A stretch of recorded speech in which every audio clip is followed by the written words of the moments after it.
dignity and their courage. And I think John was, like most of the rest of us, utterly convinced this is the right way to go. This is how you preserve the integrity of your moral case.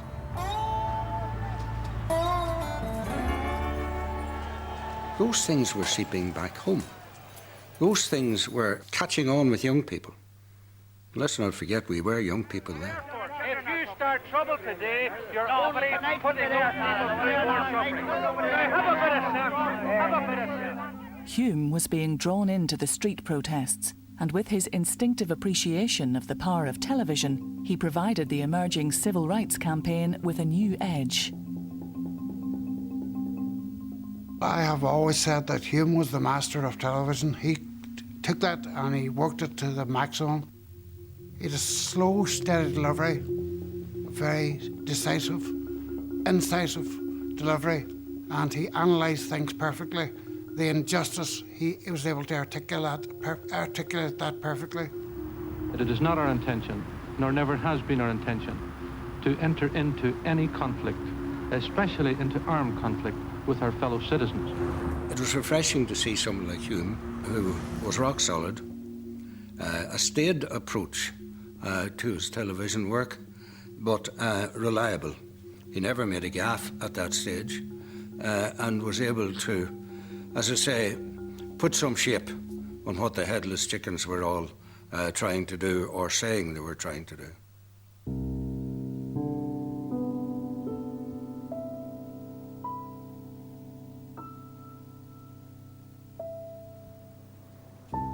John Hume was born in the Glen area of Derry. The eldest of 7 children crammed into a small terraced house, a situation typical right across the city. Housing, like everything else in this area, is submitted to a political test, and that we failed the political test. John grew up in fairly straitened, modest circumstances in Derry. A large family with very little coming in, his father and mother on social security benefits. John escaped from the straitened circumstances of fairly sheer poverty because of the quality of his mind. I was very lucky that I passed the 11+ exam in its very first year. I remember going home and saying to my mother and father, "Mommy and Daddy, I'm going to the college." She says, "Oh, son, only the rich go there." I says, "No, I passed an exam, the government's going to pay for me."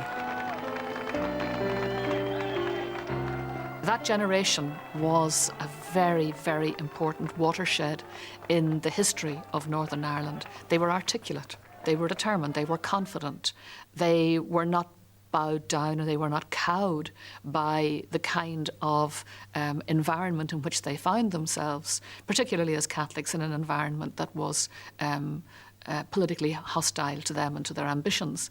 So he belonged to that generation which showed an extraordinary confidence and leadership.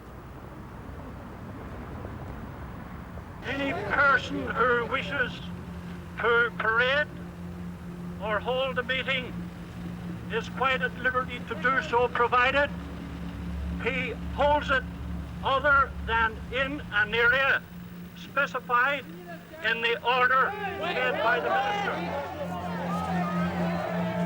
On October the 5th, 1968, the toxic mix of intransigence, anger, and the new power of television created an event that changed the course of history in Northern Ireland.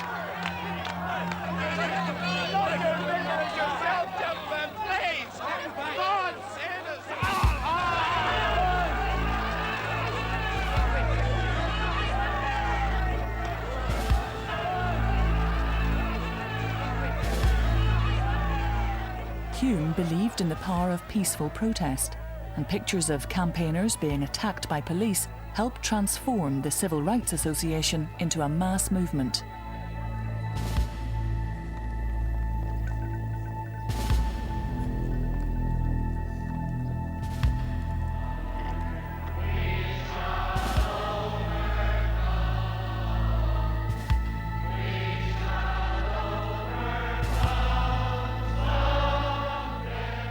The the events of October the 5th would ultimately change Hume's life. He was thrust to the forefront of the civil rights campaign as the people of Northern Ireland fast approached the crossroads of peace and violence.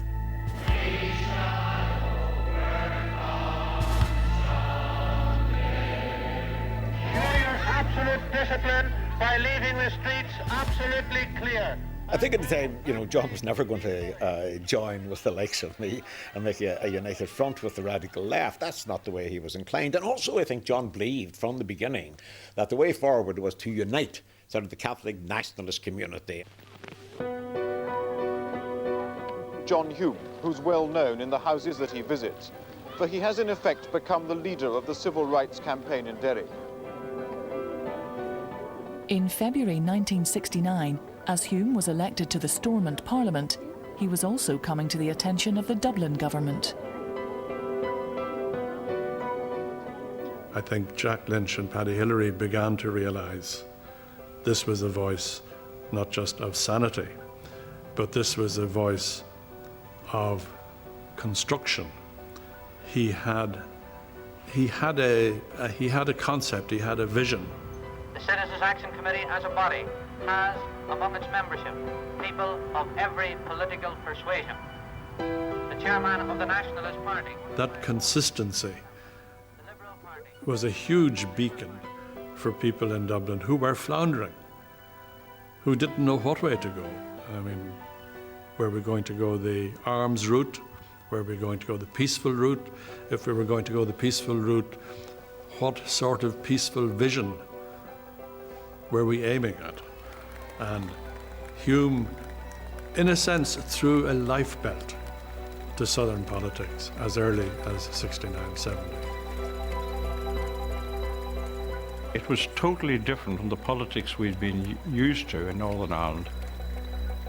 The new form of politics presented by John Hume was much more threatening to unionism because he was concentrating on issues of social justice and equality and so on. Of course the Unionists were scared at different levels at different times.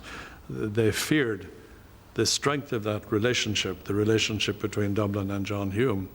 But they also feared, in my experience, they were very jealous of John Hume. I mean, his simple ability, for example, his ability to speak French.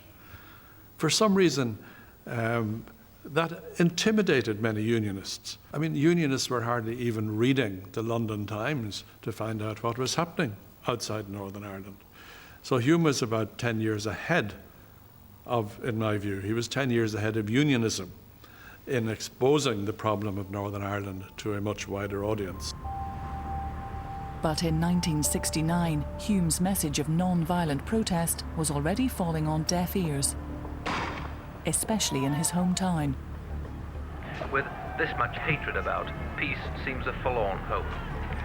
From the top of the flats, the box-siders had the clear advantage of height for their hail of rocks and petrol bombs. We are not doing this for publicity, mate. We're doing it to defend this area against the police coming in and slaughtering the people that live in it. Police just walk in, we will just clobber every last one of them.